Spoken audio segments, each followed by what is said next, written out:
Welcome to Beauty and the Gi, the podcast about jiu-jitsu and so much more. I'm Jen Eads, a 3-stripe white belt full of curiosity and questions about all the things jiu-jitsu.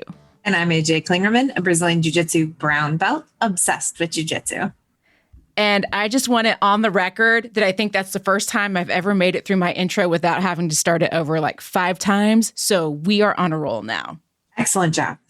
And today, we kind of crowdsourced this episode. So you had a request for it. I actually had someone say something to me about it one day. And then you walked into class today and you were like, hey, this is what we're going to talk about. And I was like, oh, great. We are talking about unwritten rules in jiu-jitsu. So many. It's a little overwhelming, especially as a new person, when you're walking in for the first time and you don't know what you don't know. So friends, we're going to help you with some of that today, hopefully. Yeah, we are. And don't feel, people are going to help you learn those things as you go. There's going to be a few that you want to know right off the bat, like wear shoes in the bathroom kind of thing. Yeah, that's a big one. Yeah. When I have a visitor in from another school and I have them sign a waiver, I'm always like, here's where the locker room is. And my number one rule is wear shoes in the bathroom. That's the only rule I tell them when they first come in. So, but yeah, so some you'll want to know immediately, but some will just come as time goes on. You'll just kind of learn it.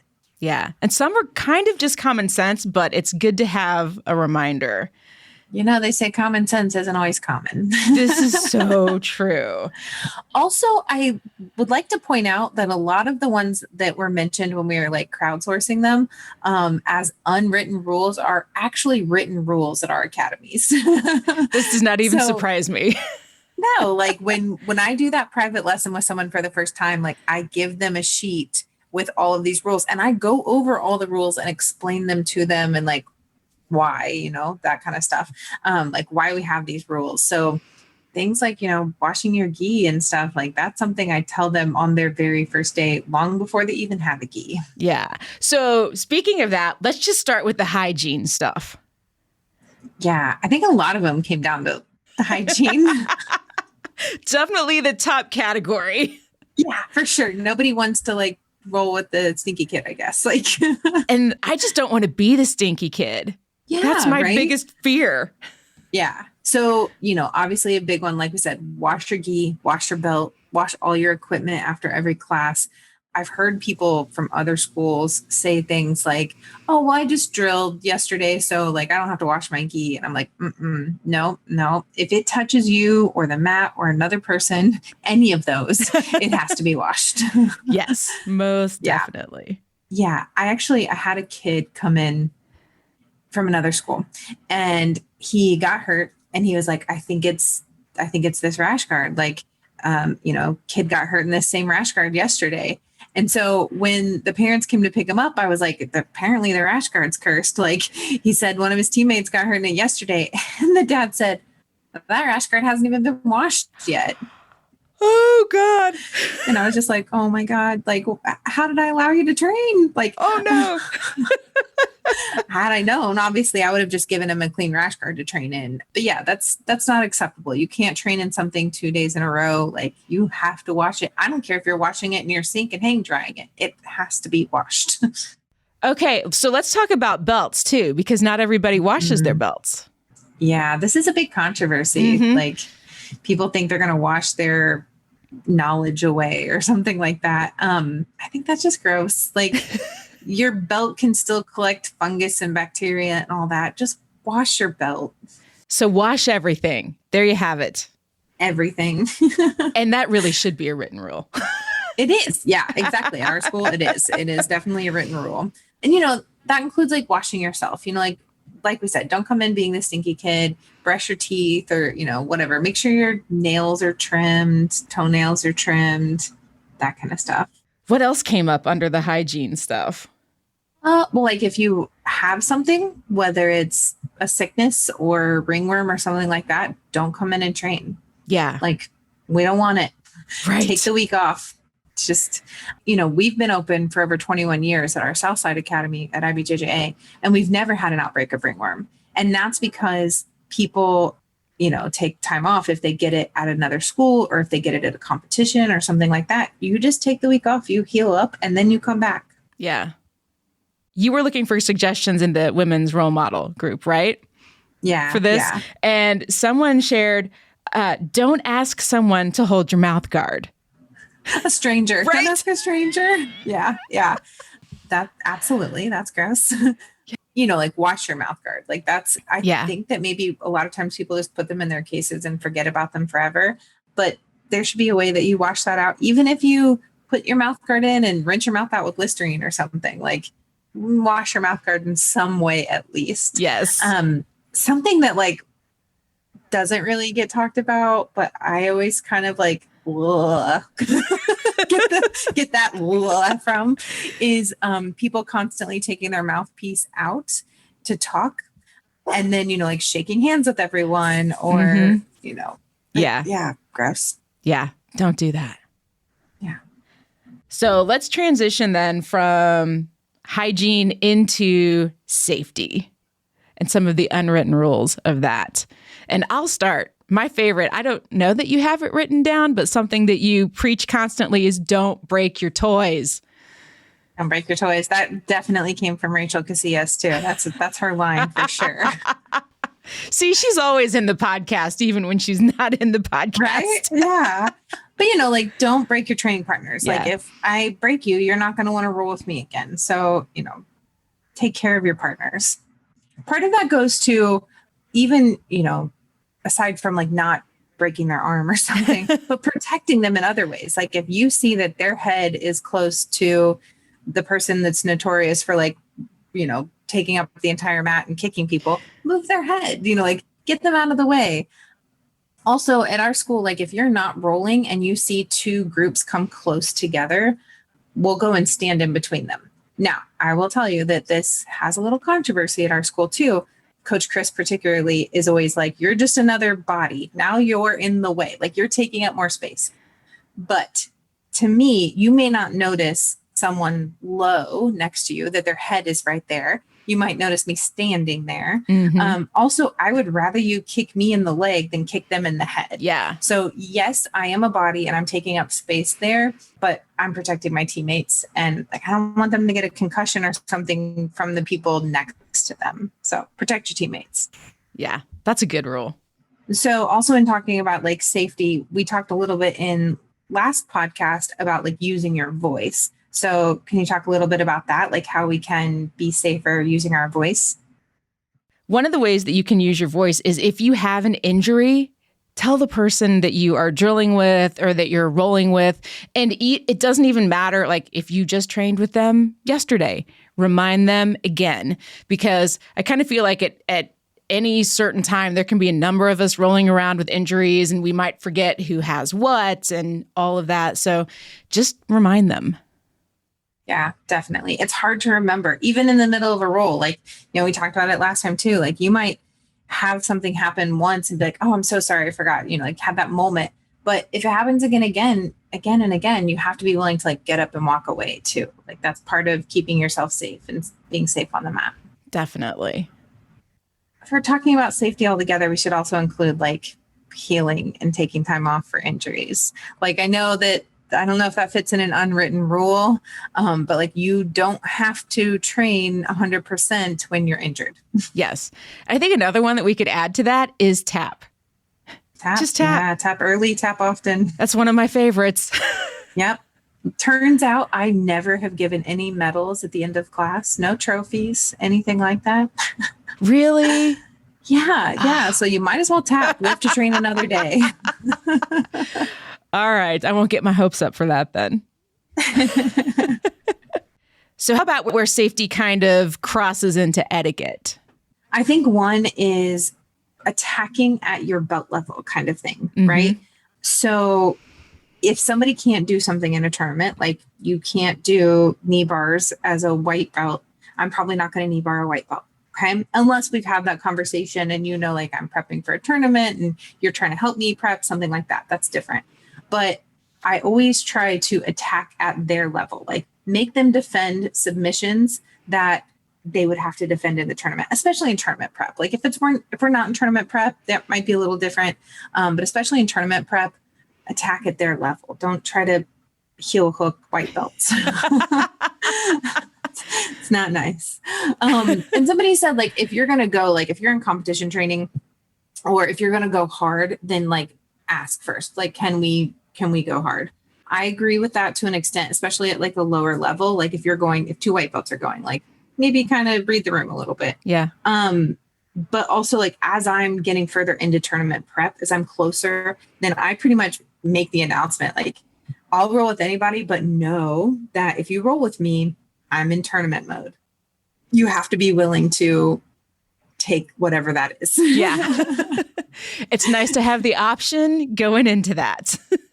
Yeah. So you kind of have that idea of like, if you want to roll with me. And there was another female team that was talking about coming up and visiting, and they're like, we're going to wait until after PANs. Like you guys are all in murder, death, kill mode, and we don't want any part of that. So this kind of goes back to, when we kind of run out of space and we're on the verge of rolling into one another and there's two groups. There was a little discussion on the thread about, do the lower belts move, or is it the group with the dominant position? Yeah. This is going to be like an unwritten rule that is at your school based, because mostly, I think traditionally, it is the lower ranks move. Mm-hmm. That's tradition. I think what we do is it's more about who's in the more, who has the ability to move. So if you're in a more stagnant position, it might still be a dominant position. Like if I have mount on somebody, it's a solid position. We can recreate it very easily if we move out of the way. Yeah. If it's very active in movement and there's not a position established, then the higher rank might move. So I think like at our school, we're on pretty equal playing fields. We don't do a lot of, they're the, higher rank, so they're more important in that way. It's just whoever has the ability to move. So check with your school. Exactly. Yeah. Kind of see what the vibe is at your school. Also, another thing that's kind of school based is like somebody posted, you don't say no to a black belt. There are a lot of schools that say if a higher rank asks you to roll, you have to roll. Obviously, if you've listened to the podcast, like if you've listened to Beauty and the Gi at all, you know that I don't play that. I believe it is your journey and consent is very important to me. So if you don't feel comfortable rolling with somebody, you don't have to roll with them. Different environments have different outlooks on that. So again, that's going to be the unwritten rule at your own school, and just kind of ask around and see what is appropriate at your school. Now, I think you ask what's appropriate at your school, but if you're not comfortable with that, you go with what your comfort level is. And if they're telling you you have to roll with a higher rank and there's somebody that you absolutely do not want to roll with and you're getting in trouble, quote unquote, for not rolling with them, I think you should look at going to a different school. I don't think that's the environment you want. That's my personal opinion. Yeah, I'd probably be in that same camp for sure. Yeah, consent's important. Yeah. And I don't think you should have to tell me who I have to train with. Yeah. Another good gym etiquette one is asking about rank, right? We briefly talked about this on the last podcast as well, but like, don't ask for the next belt or stripe or whatever. And don't act entitled to it. James used to say, if you asked for the next belt, it added 6 months onto the current one. Oh, wow. It was kind of a joke, but kind of not. But I think if you act entitled to the next belt, then it should definitely prolong you. Yeah. It should be forever. But also, here's a few things that we don't really talk about that aren't really etiquette wise, but like the reasons you shouldn't act entitled to it is, one, it takes the joy out of it, right? So then you start thinking, well, like I shouldn't have to train as hard because it's not getting me anywhere, or, I'm too good for this or whatever. And then when you do finally get the belt, then it's just like, well, yeah, I got it. I deserved it. And that just sucks. Like that it sounds takes a no lot fun. of the joy, right? Yeah. Yeah. So that's kind of a gym etiquette one, is don't ask for rank and don't be entitled to it. That's a good one. I love that Zoe said, always try to be the first to introduce yourself to a new person, the new person training. That's a really good one. I love that. I love that. Mariah's going to beat all of us. Oh, completely. Actually, typically, like I get to be the first, or Ryan or somebody that's doing the intro because we are waiting for them at the front door. But I love that, on the mat, who gets to be the first one to like introduce themselves. Yeah, that's great. Jax also posted that sound effects make the moves easier. 100% agree with that. Yeah. And it's kind of more fun. Like, you probably don't want to do it in a tournament, but... Right. Yeah. You have to be able to turn that off. Right. But yeah, definitely. I think you have to do sound effects. I don't know how anybody does moves without sound effects in class. I feel like it actually helps me cement what I'm doing. Because if I think swoosh and whatever we're doing. Yep. All of that. Yeah. It just makes it easier. Yep. Sound effects, singing songs that go along with moves, all those kinds of things make it better. At least more fun. For real. I think there are some unwritten rules, like what side your bars go on of your belt. Oh, right? Yes. Either your school doesn't care at all, or they care a lot. So know that. Bowing on and off the mat, that's kind of an unwritten rule. Like, does your school care? Again, some do, some don't. What you call your coach, do you call them just by their name, coach, professor, sensei, summer master, like whatever. What do you call your coach? How lineup is done? Yeah. That's one. Because a lot of times visitors will come in and they'll be sitting on the wrong side and everyone's like, go that way, go that way, go that way. Like, down the line, man. I had a blue belt last night sitting in front of the black belts and I was like, ooh, who's allowing this? This feels weird. It feels dirty. I don't like it. It's funny because, we talk about we're all on the same level, but we still have a lineup for our rank and it's weird when it's out of place. Yeah. I would say that probably some places you have to ask permission to come onto the mat if you're late for class, or maybe you have to ask permission to go to the bathroom. I don't know. I don't have either of those rules, but that's one thing is like, there's going to be unwritten rules that are based on your school that we don't have. I think we're a pretty relaxed school in general. So don't murder people on their first day. Oh, that's a good rule. Yeah. Yeah, just be a good human. Yeah, absolutely. And I could post a picture on our page that are our school rules at IBJJA, because, like I said, a lot of these things that people have talked about are written rules at our school. So, and if we have not covered something that as you're listening, you're like, oh, well, this is something at ours, then send us a message on Instagram and let us know, because we would love to hear about that. Yeah, we would love to know what your unwritten rules are at your academy, especially, or ones that you've seen at a lot of places. We'd love to hear that. Do you have an on the mat tip for this week, or off the mat? I think it's just on and off the mat, asking specific questions to your teammates and coaches about what the etiquette is there. And some of those are hard to answer. Like, it's just kind of vague. That's why they're unwritten. Mm-hmm. But just kind of, recognizing them and going, okay, so this is not acceptable, or this is how things are done here. Yeah. And if you see a new white belt come in and you've been there a while, help them out. Yes. Let them know what's up. Exactly. Where can they find us on Instagram? They can find us at Beauty in the Gi Podcast, and I'm hanging out there at Brassy Broad Jen. And I'm AJ Klingerman, everywhere you go. They can also find us hanging out at Beauty in the Gi Gang on Facebook. Yes. On the Facebook. On the Facebooks. On the book of faces. You can find us there. All right. Thanks for listening, and we will see you on the mat.